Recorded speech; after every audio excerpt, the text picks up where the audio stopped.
This video is about a $7 sandwich.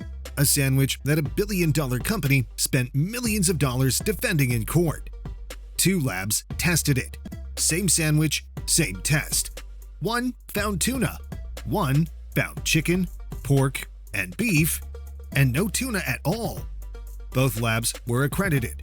Both results were published. They cannot both be right. Ask yourself why nobody ever found out which one was lying.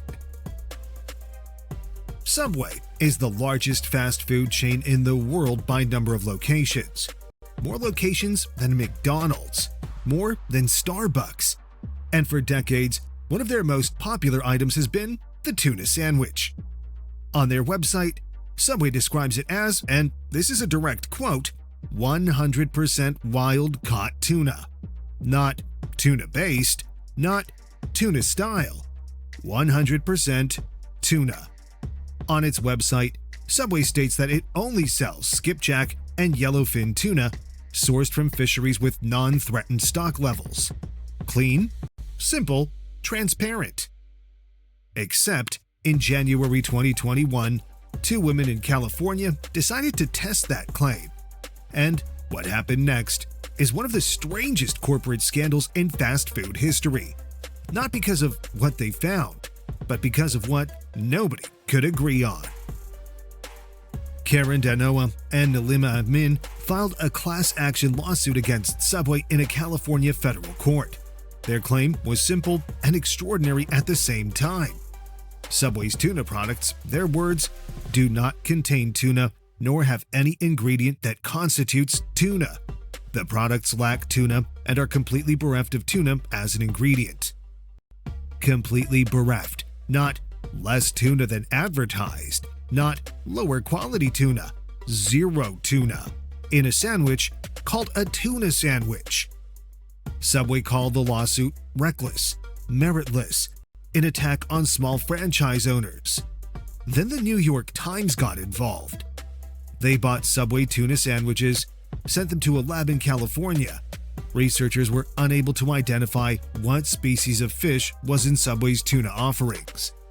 The lab spokesperson gave two possible explanations. One, it's so heavily processed that whatever we could pull out, we couldn't make an identification.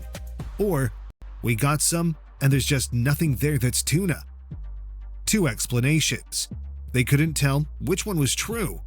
The New York Times tested the sandwich, and even they couldn't say for certain what was in it.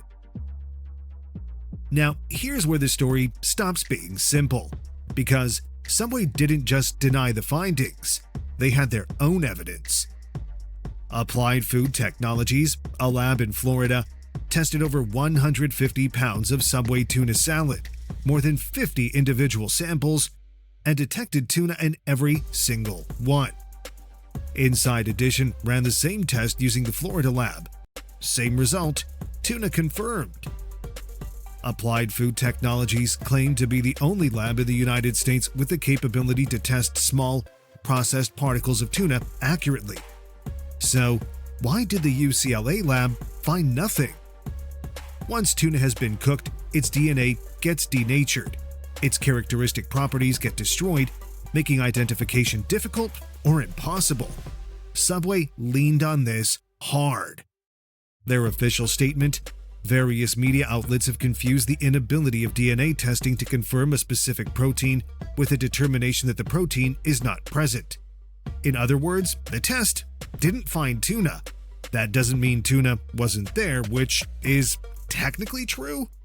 Cooking destroys DNA. A negative DNA test on cooked tuna doesn't prove there was no tuna.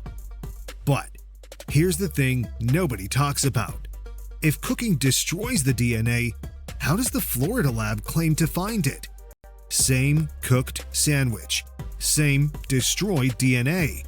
One lab finds nothing. One lab finds everything. And nobody has ever explained that contradiction publicly. The lawsuit continued for 2 more years. The plaintiffs amended it, then amended it again. The complaint shifted focus, no longer claiming zero tuna, but instead claiming the product wasn't 100% sustainably caught skipjack and yellowfin tuna as advertised. The goalposts moved significantly from "there is no tuna" to "it might not be the right kind of tuna." That is a very different accusation. Then, in April 2023, Nilima Amin dropped the case entirely. No explanation, no press release, no statement, just gone. Subway immediately responded by demanding more than $600,000 in legal fees from her.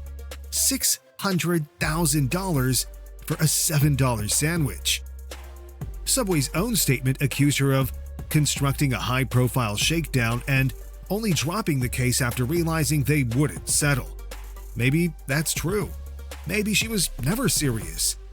Or maybe 2 years of fighting a billion-dollar legal team for a tuna sandwich is simply not worth it. We don't know because she never said.